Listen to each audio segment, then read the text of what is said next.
An unmarried English couple, Colin and Mary, come to Venice for the second time. They stay in a hotel and spend their time walking the streets, visiting the sights, enjoying the atmosphere of the city.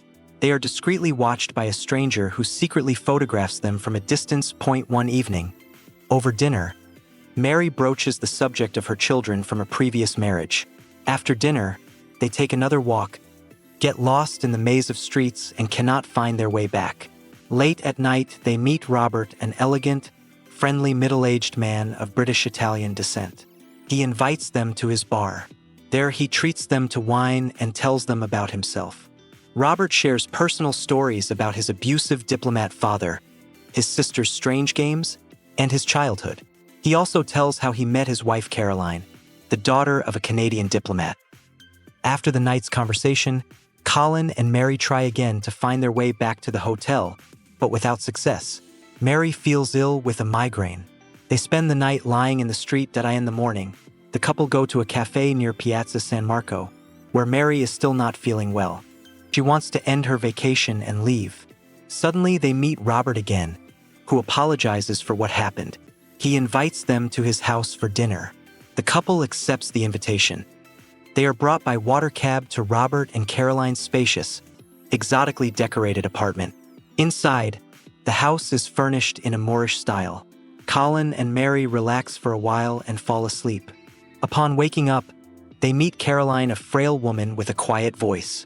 She tells them that Robert has gone to the bar on business. Mary spends some time with Caroline. She notices that she has trouble moving and notices she probably has a back injury. Caroline admits that she went into their bedroom while they were asleep and admired their looks. Later, Robert returns. He continues to tell stories about his father and family. While in the library, Colin accidentally insults Robert, and the latter unexpectedly punches Colin in the stomach. Colin hides this incident from Mary.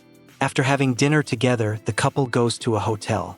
There they have sex. At night, Mary has a disturbing dream.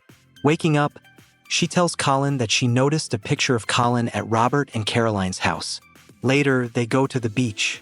There, Colin confesses to Mary that Robert hit him. He also proposes marriage to her when they return to England, but Mary begins to have doubts. The next day, they are walking around town again. By chance, they find themselves near Robert's house.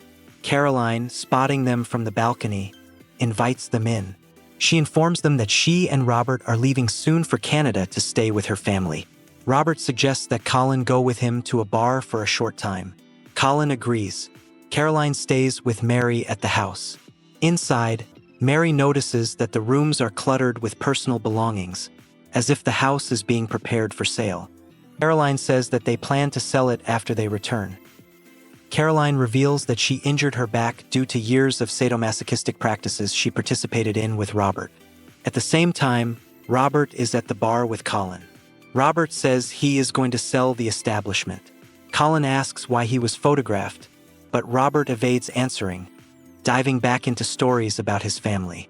Meanwhile, Mary begins to feel dizzy. She feels ill and suspects she has been poisoned or drugged. Caroline helps her lie down in the bedroom. Mary notices that the walls of the room are hung with pictures of Colin, taken surreptitiously during their stay in Venice.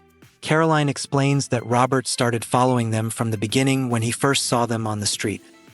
Robert and Colin return. Colin notices that Mary is in a bad state and can't speak. He demands that a doctor be called. Robert and Caroline do not respond to his requests. Soon Robert cuts Colin's throat with a razor. Mary, paralyzed, witnesses the murder. Colin dies, bleeding to death. Robert and Caroline cuddle next to his body. Later, Mary is questioned by the Italian police. She goes to identify Colin's body. At the same time, Robert and Caroline are also being questioned at the station. When Robert begins to be questioned, he begins to tell his familiar story about his abusive father again.